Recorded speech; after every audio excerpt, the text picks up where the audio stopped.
Hi hello everyone, welcome back to Vidya vlogs.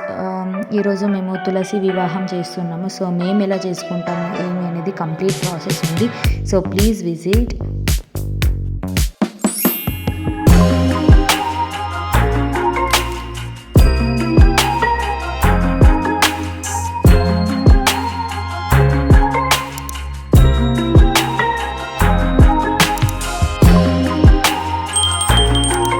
Hi అండి, అందరికీ ముందుగా తులసి వివాహ శుభాకాంక్షలు. మేము బిఫోర్ 1 డేనే ఇలా పెయింట్ చేసుకుని పెట్టేసుకుంటాం అనమాట బృందావనానికి. అలాగే ఇలా పసుపు వాటర్తో అంతా క్లీన్ చేసి పెట్టేసుకుంటాము. అండ్ ఆ రోజంతా ఫాస్టింగ్ ఉంటాం తులసి వివాహ రోజు. అండ్ ఈవినింగ్ పూజ ఉంటుంది. ఇలా పసుపు వాటర్తో క్లీన్ చేసుకుంటే అక్కడ ఉన్న ఏరియా అనేది క్లీన్ ఉంటుందని పసుపుతో చేసుకుంటాము. అంటే అది ఎంత చెడ్డ ప్లేస్ అయినా అది క్లీన్ అవుతుందన్నమాట పసుపుతో.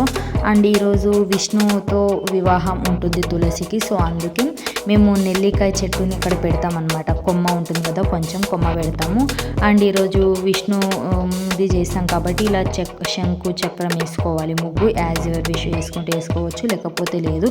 కానీ ఏదైనా పూజ చేస్తామంటే ఇలా ముగ్గు వేసుకుంటేనే అట్రాక్షన్గా ఉంటుంది. మనం ఎలా అంత జ్యువెలరీ వేసుకుంటే ఎలా బాగుంటుందో, సో ఇలా మనం ఏదైనా పూజ చేసుకుంటే ఇలా కొంచెం డెకరేషన్ చేసుకుంటే బాగుంటుంది చూడడానికి కూడా.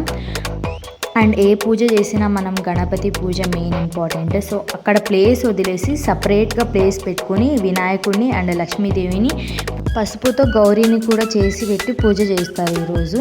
మేము ఇలా చేసాం యాక్చువల్లీ. అండ్ వడి బియ్యం అలాన్ని పెట్టేయాలి. అండ్ బ్రాహ్మిన్స్కి ఈరోజు దానం చేయాలి, లేకపోతే వాళ్ళకి భోజనం పెట్టాలి. మేము దానం చేస్తాం, ఎప్పుడు ప్రతి ఇయర్ ఎలా చేస్తామో అది చేస్తున్నాము. అండ్ ముందు మా మమ్మీ మొత్తం ప్రోక్షణ చేసుకుని పూజ చేస్తుంది. అండ్ ఈరోజు మెయిన్ దీపం అనేది ఉసిరికాయ ఉంటుంది కదా, ఉసిరికాయ మీద దీపం పెట్టాలన్నమాట. నెల్లికాయ అంటాం మేము కన్నడలో, సో తెలుగులో ఉసిరికాయ. అది పిండి దీపంలో ఉసిరికాయ పెట్టి దీపం అంటించాలి. అక్కడ కనిపిస్తుంది కదా మీకు, సో అలాగా.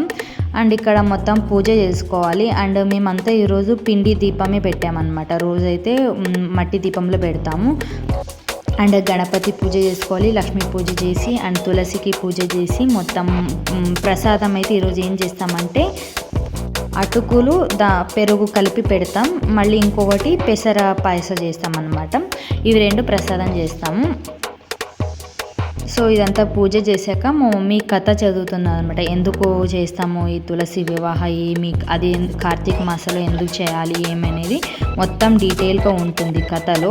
కానీ మొత్తం కథ పెట్టలేదు, కొంచెం పెట్టాము. మీరు కావాలంటే ఎందుకు చేస్తారు ఏమనేది వేరే బుక్లో సెర్చ్ చేసిన వస్తుంది, లేకపోతే కార్తీక పురాణ దాంట్లో కూడా ఉంటుంది. అండ్ బ్రాహ్మిన్స్కి మాత్రం దానం చేయాలి ఇప్పుడు ఈరోజు. అది ఎందుకు చేయాలనేది కూడా దాంట్లో స్టోరీలోనే ఉంటుంది.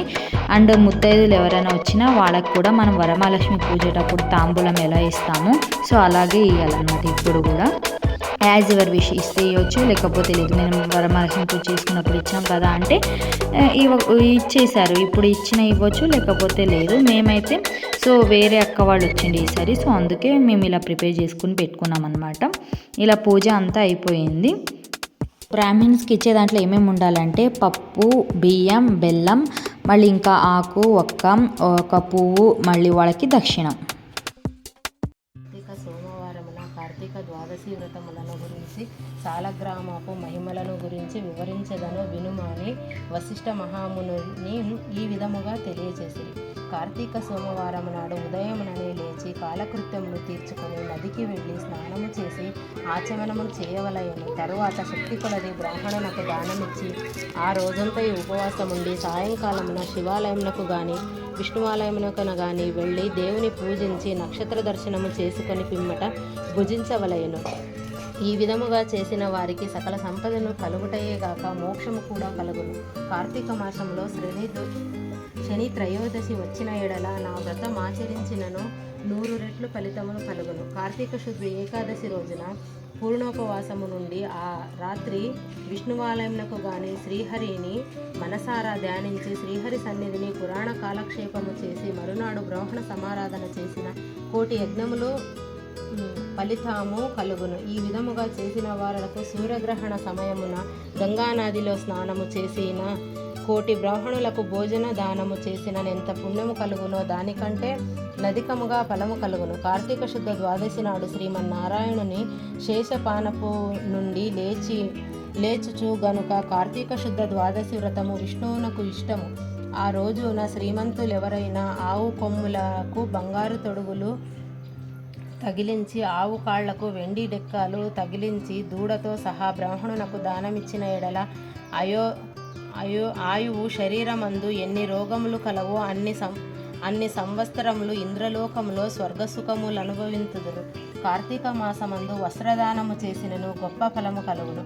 మరియు కార్తీక శుద్ధ ద్వాదశి రోజున కార్తీక పౌర్ణమి రోజున కంచు పాత్రలో ఆవు నెయ్యి పోసి దీపముంచిన వారు పూర్వజన్మమందు చేసిన సకల పాపములు హరించురు.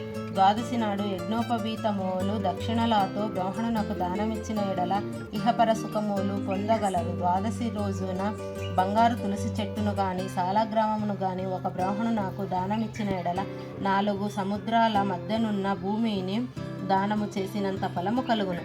దీనికి ఉదాహరణముగా ఒక కథ గలదు, శ్రద్ధగా ఆలకింపుము. దీనికి ఒక కథ ఉంది. సో అది నేను వీడియో చేయలేదు, అంటే చాలా లాంగ్ ప్రాసెస్ అవుతుందని. సో మీరు కార్తీక పురాణం బుక్లో ఉంటుంది.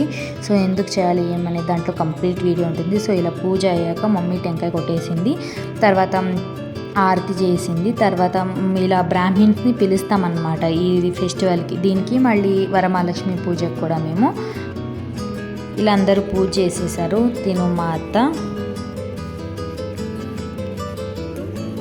అండ్ దేవికి పసుపు కుంకుమ వేసి హారతి చేయాలి.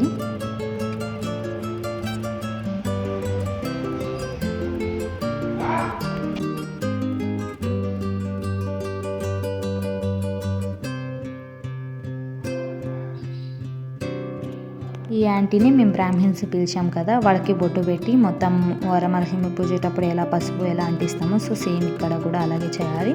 అండ్ వాళ్ళకి ఇది దానం ఇవ్వాలన్నమాట. సో మేము ఇలా చేసుకున్నాము తులసి వివాహం. మీరు ఎలా చేసుకున్నారో ఒక కామెంట్ని. అండ్ మీకు ఈ పూజ నచ్చితే అండ్ యూస్ఫుల్ ఇన్ఫర్మేషన్ అనిపిస్తే please do like and subscribe and thank you for watching.